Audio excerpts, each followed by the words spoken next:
Bom, pessoal, e no Formiga na Tela de hoje, um filme totalmente injustiçado pelo título genérico aqui no Brasil, Dragged Across Concrete, que aqui no Brasil veio com o perfeito título de Justiça Brutal.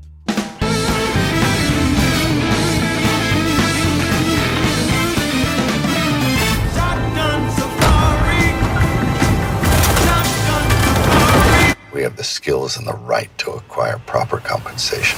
Bom, Paulão, esse aqui é o segundo filme do diretor S. Craig Zeller que estamos falando. Aliás, diretor, roteirista, escritor, enfim, o cara tem um acúmulo de funções aí. O primeiro filme que nós falamos dele foi o Bone Tomahawk, com um programa super legal de um filmaço que na época estava em cartaz na Netflix, agora saiu, mas vão atrás, que é um filme incrível. E esse daqui, o Dragged Across Concrete, também é um filmaço dele, e infelizmente aqui no Brasil veio com o título mais genérico possível, Justiça Brutal. E nossa, assim, desde o começo o filme já mostrou que veio, né? É uma baita escrita de diálogo, é uma cadência na direção sensacional, as atuações estão muito boas, mas é claro, antes da gente entrar nesses quesitos, Paulão, por favor, a sinopse de Dragged Across Concrete. Vamos lá, né? Agora a gente aprendeu já a passar a sinopse antes, né? Até porque o filme ele é pouco conhecido, né? Como você falou, né? O nome também não ajuda em nada, né? Acho que talvez o cinéfilo casual vai procurar e vai fazer isso aí. Pô, Justiça Brutal, legal, nossa, filme do Steven Seagal, sei lá, vou assistir. Quem quer uma coisa mais profunda, talvez passe despercebido e não vai nem ver, né? Justiça Brutal. Primeiro, o filme tem dois atores aí de peso, né? Então, o Mel Gibson, né?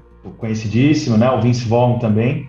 E eles são dois policiais que já de início, né, eles são suspensos, né, tem um acontecimento já no começo, que eles vão prender, né, um cara latino, enfim, e aí a força excessiva que eles usam, né, para prender esse rapaz faz com que eles sejam suspensos. Aí vai desencadear toda a história, né, e aí a partir daí, né, eles podem, né, algumas coisas acontecerem, né, durante o filme, que a gente vai poder avaliar, né, exatamente um pouco da índole de cada um, né? É uma sinopse muito complicada de dar desse filme, por quê? Porque ele não segue um padrão muito convencional da questão da virada do roteiro, né, os plot twists, a virada da trama. Então, normalmente você tem um filme onde é apresentado uma situação, ali em torno dos 20, 30 minutos do filme acontece alguma coisa que vai colocar a trama em outro caminho, e normalmente a sinopse vai até esses 20 minutos, né? Então, são dois policiais que após determinado evento, eles são suspensos, tal. Só que daí, o que faz a trama se movimentar depois disso, já vai ser um spoiler. Então, vamos começar falando do filme agora sem spoilers, só que eu acho que é interessante, a partir de determinado ponto, a gente solta uma sirene aqui para falar de alguns spoilers, que talvez seja bacana para quem já assistiu o filme.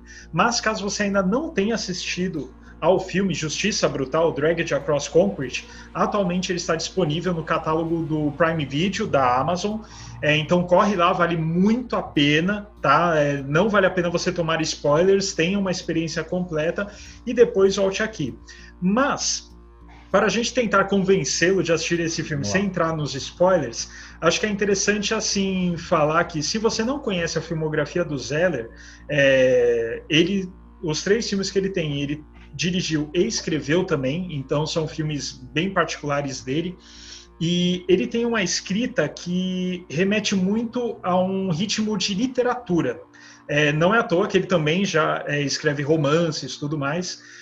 Só que em que sentido? E isso aqui no Dragged Across Concrete fica muito mais latente você perceber que não são só os diálogos que se estendem a ponto de se tornarem monólogos até de seus personagens, né? E são monólogos super interessantes, né? Monólogos que quando o personagem solta, você vê que ao mesmo tempo que ele está falando da situação, também é uma autoavaliação, né, do próprio personagem, que às vezes nem ele mesmo percebe. Então, é uma escrita muito afinada. O texto do Zeller, aqui nesse filme especificamente, no Bone Tomahawk isso não acontece, mas você fica sempre numa linha tênue entre um filme que é dirigido pela história, pela plot em si, ou se é um filme sobre personagens também, né? Porque ao mesmo tempo que você tem uma plot lá acontecendo e você precisa do desenvolvimento dela, a jornada dos personagens, né, e a transformação deles, ou a própria autoavaliação deles, é tão interessante quanto, tão importante quanto. Né? Então eles têm monólogos de filmes que são dirigidos por personagens, né, os famosos character driven, mas você também tem uma história assim, incrível acontecendo também para dar sustentação a esses personagens, que também é super interessante. E como eu falei lá anteriormente, ela não tem esse negócio, tá indo assim uniforme, aí acontece um plot, ela vai por outro caminho, acontece outro plot, ela vai até o clímax. Não. Aqui você tem um multiplotting, né, seguindo basicamente duas narrativas, né, a do Mel Gibson e o do Vince Vaughn, em paralelo a do personagem Harry Jones, do Biscuit, que é o Michael J. White e o Tory Kittles, né, que são dois, aí no caso você tem dois policiais e dois bandidos, né, e o filme vai seguindo em paralelo esses dois. Só que você não percebe exatamente o ponto que a trama vira, você é tão carregado que quando o caos é instaurado, você nem sabe como você chegou lá, mas o caminho foi natural, né? Sim, e eu acho que assim, isso talvez seja a parte mais interessante para a gente falar do filme, que é o próprio roteiro. Eu tinha visto já o filme já faz um bom tempo, né? E eu revi agora recentemente. É um filme longo, né? Claro, né? A gente está falando de 2 horas e meia de filme. É um filme que tem toda essa cadência, né? Um filme lento, não vai agradar todo mundo. Tem cenas gráficas, cenas pesadas, né? Que tem um porquê acontecer, né? Você não é pego de surpresa, assim, né? O filme te leva meio para isso, mas faz parte do cinema do cara e me impressiona muito a complexidade que ele faz, que ele cria os personagens. Os personagens são sensacionais. É uma complexidade impressionante e o roteiro, o que eu acho muito interessante no Zeller, cara, como ele faz também no Bone Tomahawk, ele não tem medo de criar coisas diferentes, seguir por linhas diferentes de um roteiro normal, né? Então, sei lá, ele cria um personagem no meio do filme, que ele dá uma importância para esse personagem, ele traz complexidade para esse personagem no meio do filme, detalha esse personagem, mas não tem medo de pegar o personagem e matar 1 minuto depois. E para mim, cara, sem dúvida, a grande força para mim do filme, apesar das grandes atuações, enfim, dos personagens, é o roteiro. Porque o roteiro ele é diferente. Você não está habituado a ver esse tipo de roteiro, né? Ele pode te surpreender a qualquer momento, né? Então, sei lá, o cara que é vilão, de repente não é vilão, ele pode ser e aí se torna um protagonista. É muito louco.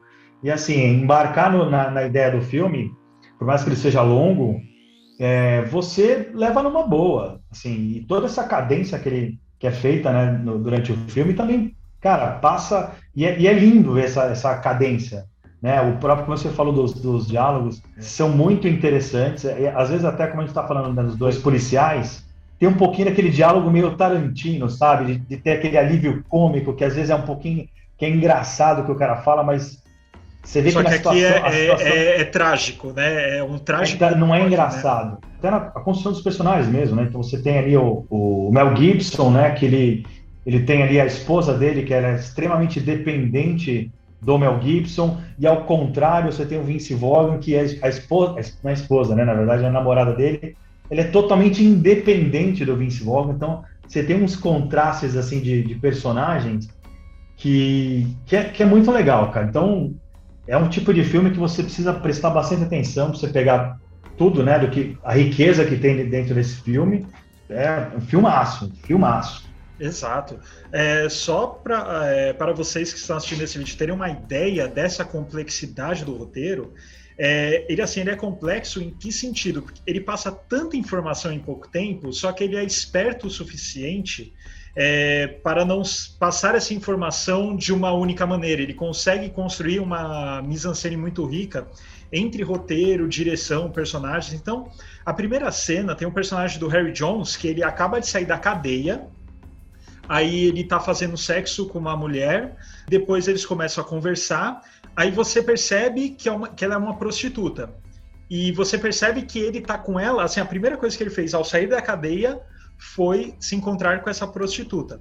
Eles começam a conversar, aí você percebe que ela era da turma dele, do colégio, anos atrás, e ele sempre era afim dela. Então, a pessoa com quem ele estudou virou prostituta. Ele acabou de sair da cadeia, bandido. Então, a primeira informação que você tem é que ele saiu da cadeia. Aí você já pensa, ele foi bandido, ele escolheu isso, tudo mais. Né? Você já vai criando um background pro personagem.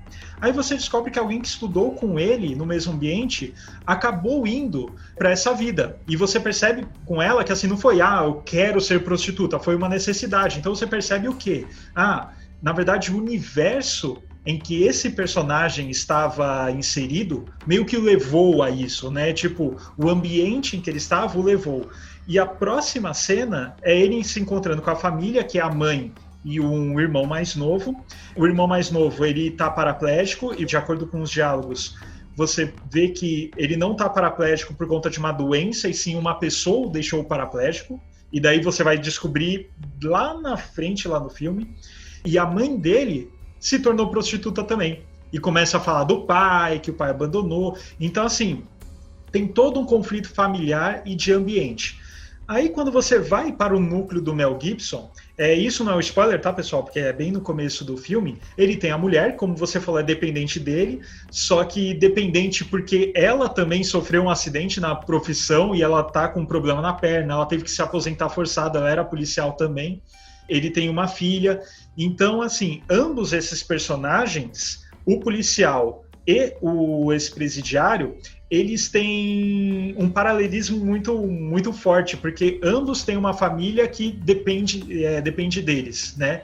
E ambos têm parceiros que estão buscando outra coisa também, porque o Biscuit, o personagem do Michael J. White, ele não é tão desenvolvido a esse ponto. Mas quando você... é legal. Biscuit é legal, um cara grandão, assim. Biscuit. Mas quando você tem o personagem do Vince Vaughn e a relação que ele tem com a namorada, nossa, assim, é sensacional, né? E a relação dos dois, os diálogos, né? Porque o personagem do Mel Gibson, ele é um policial à moda antiga. Tanto em trejeitos, quanto ideologia, pensamento. A mulher dele fica meio dúbia, né? Mas tem uns diálogos que eu acho que enriquecem tanto o personagem que, por exemplo, o Mel Gibson, no momento que ele é afastado, ele fala com o chefe dele foi antigo parceiro dele, e ele fala, eu sempre só quis fazer um bom trabalho, não liguei pra política, deve ser por isso que eu tô aqui e você aí atrás dessa mesa, tal. E daí ele começa a falar, puxa, eu encontrei esses caras, esses traficantes, amanhã não vai ter distribuição de drogas nas escolas, mas eu fui afastado porque eu não fiz isso de uma maneira educada. Né? Então, olha quanto isso diz para esse personagem, né? O roteiro, né, cara, ele é tão inteligente que ele já começa a preparar o terreno para o que vai acontecer depois, né? Para as atitudes, né, que o Mel Gibson vai tomar. Né? Então, o terreno preparado é o quê? É mostrar que o cara está completamente desanimado, né, no trabalho, desanimado com o que acontece, né? Se ele é suspenso, ele acha que não fez, né? Não usou de força excessiva.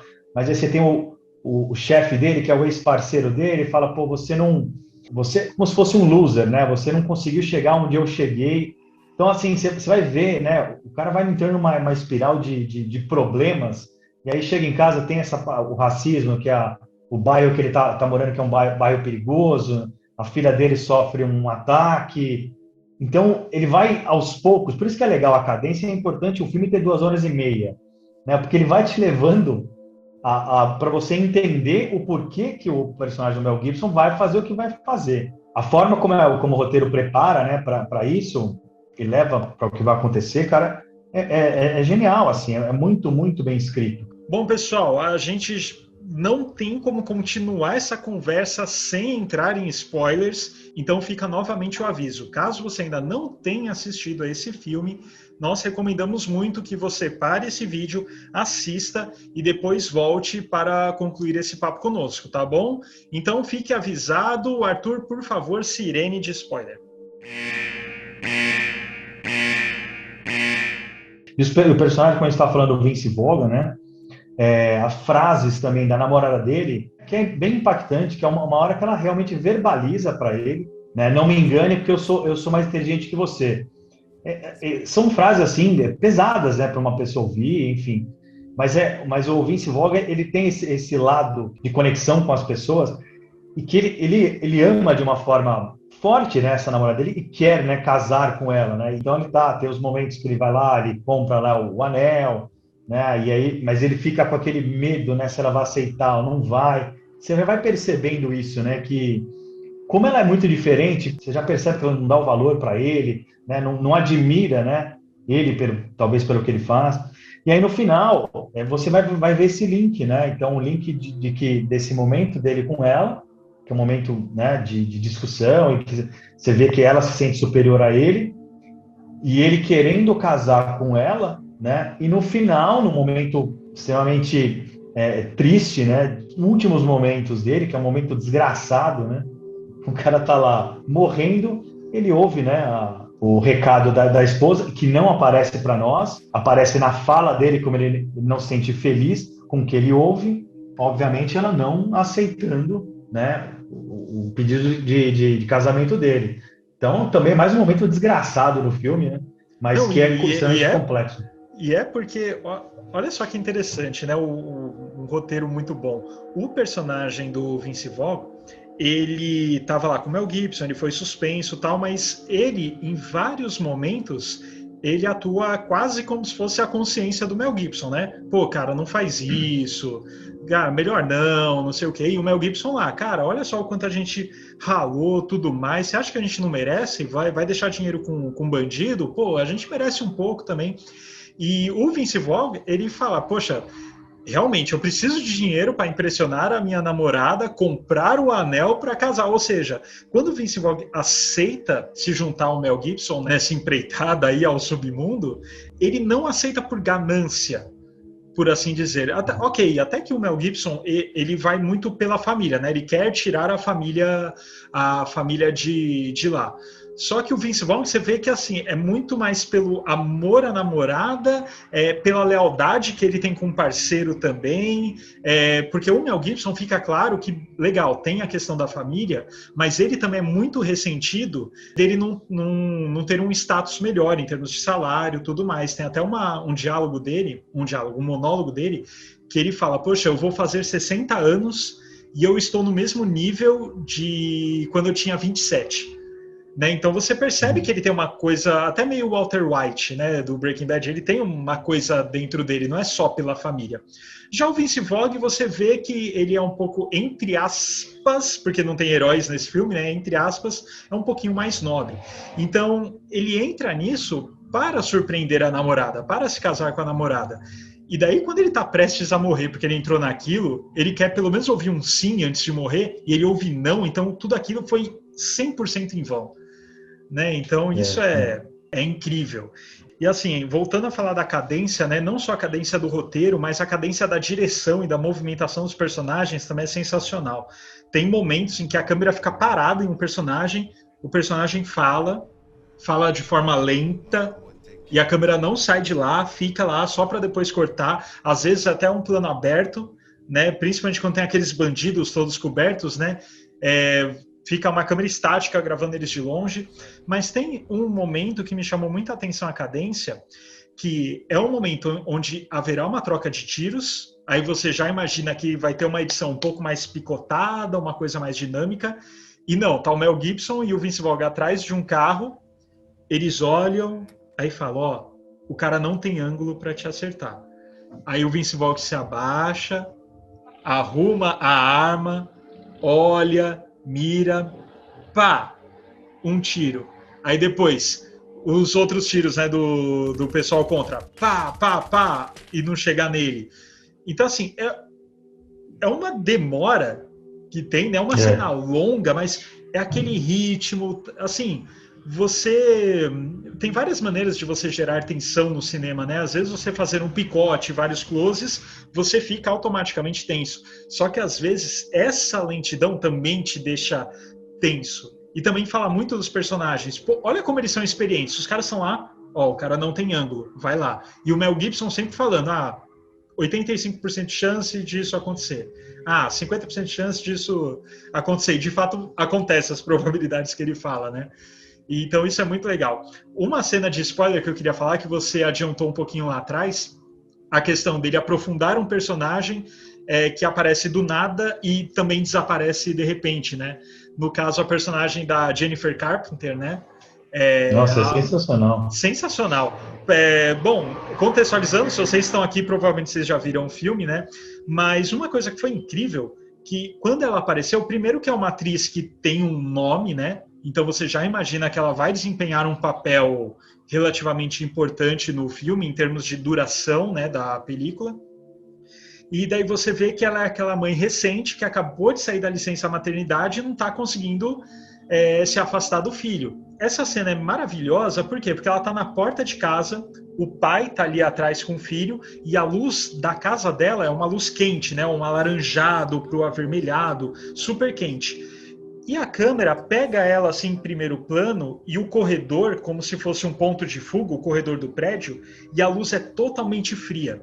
E é um corredor longo, assim, e ela não querendo ir para lá, ela querendo ficar em casa, né? E, assim, no primeiro momento, quando eu assisti, eu olhei e falei, ok, né? Essa fotografia, obviamente, né? Não vai ser segredo para ninguém. Tá mostrando que aqui tá a paixão dela e ela não quer ir para esse mundo frio. Ela até fala, né? Poxa, eu vou para esse trabalho, que eu vou gerar dinheiro para quem eu nem conheço, tudo mais. Então ela sabe que o trabalho dela é uma coisa fria. Só que daí depois, quando ela morre, assim, aí na hora me voltou essa imagem dela no corredor.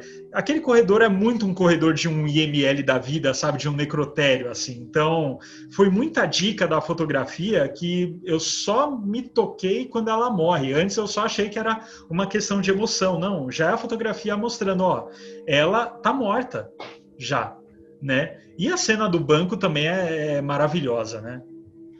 Sim, sim. Não, legal fixar um pouco nessa personagem, porque vai muito contra o que a gente normalmente assiste em roteiro, né? Que a gente vê em filme. Então, ele dá uma complexidade para esse personagem, explica de onde ela vem, né? Dá emoção para ela, para quando ela entra dentro do banco, né? Onde vai acontecer o assalto, o que você normalmente vai imaginar? Você vai imaginar que ela vai ser pega como refém, né? E aí vai ter, um clímax lá que, de alguma forma, não sei, o Mel Gibson vai salvar, alguma coisa assim. Não. O cara dá uma complexidade para a personagem, mata ela já lá no banco mesmo, de forma bizarra também, né? Uma ceninha mais gráfica ali. E quem eles pegam como refém é uma pessoa que nem foi apresentada, né? E assim, a gente não cria vínculo nenhum. Então, assim, eu acho muito ousado o cara fazer esse tipo de coisa. Não é pro público geral mesmo. Vai ter gente que vai olhar assim, nossa, mas, pô, como assim? Eu queria ir lá até o final, alguma coisa assim. Né? Então, não é para qualquer público. E aí, uma outra coisa que só para talvez finalizar, né? Esse diretor, né, o Zahler, ele é um cara muito criativo, né? Então, as cenas finais, por exemplo, se você vai ver uma cena de ação, você falou de cadência, né? Que, cara, sensacional, cria uma tensão. E diferente de cenas de ação, que o cara podia, sei lá, o Vince Vaughn começa a atirar, rodopiar. Não, ele não faz isso. Ele cria coisas muito criativas, né? Então vai deixar os bandidos dentro de um furgão capotado durante uns 10 minutos lá. Você não sabe o que está acontecendo, a refém sai de lá, né, engatinhando, você acha que ela vai ser recuperada, né, pelos dois policiais, não, ela vai lá dar um tiro no Vince Vaughn. Cara, é muita ousadia e criatividade, cara. Não, e ousadia e alegria. Exato. Mas você falou dessa personagem. Você falou dessa personagem, essa refém, que ela atira, a princípio, se você não está prestando muita atenção no filme, você acha estranho, né? Nossa, ela do nada atirou nos policiais, ela poderia ter se salvado ali. Mas, momentos antes, lá no furgão, os bandidos estão olhando os documentos dela, tal. Aí, cara, isso ficou muito marcado para mim. Eu só assisti o filme uma vez, mas isso aí ficou tão marcado depois que ela atirou no Vince Vaughn, porque momentos antes o bandido tá olhando lá os documentos dela, né, que é quando ela tá de refém, e fala, nossa, ela é muito mais nova do que aparenta. Aí chega o outro e fala, ela deve ter tido filhos. E antes ainda, na cena quando a personagem da Jennifer Carpenter chega no banco, que ela é uma atriz toda magrinha, né, tal, essa mesma personagem olha e fala, nossa, nem parece que você teve filho. Né? Por quê? Porque ela já teve, o corpo, enfim, não voltou ao como ele era antes da gravidez, né? Então ela fica ressentida disso. Só que o que você vai entendendo a partir daí? Os bandidos falam, você tem filho, né? E você mora em tal lugar. Aí a cena corta, acontece um montão de coisa até esse momento. Então você sabe que quando ela atira no Vince Vaughn, é porque ela foi ameaçada e chantageada do tipo, você vai fazer isso, senão a gente vai matar seu filho. Né? E isso não é dito, você tem que intuir a partir de informações anteriores. É sensacional. Se você curtiu esse bate-papo, dê um like aqui no vídeo, se inscreva no canal. Toda quarta-feira temos um vídeo novo. E se você não conhece mais coisas do Formiga Elétrica, recomendo que ouçam os nossos podcasts, os FormigaCasts, que vão a cada 15 dias. Você pode encontrar lá no Spotify, no SoundCloud, qualquer agregador de podcasts aí que você tenha o costume de usar. E, é claro, visite nosso site, formigaelétrica.com.br. E se você gosta do projeto Formiga Elétrica e tem algum interesse em colaborar conosco, você pode entrar na nossa campanha do Apoia-se, apoia.se/Formiga Elétrica, e contribuir com quanto quiser, o quanto você puder, que é nosso financiamento coletivo, que ajuda a gente a prosseguir com esse trabalho aqui. Paulão, até semana que vem então, meu cara. Até semana que vem. Um abraço.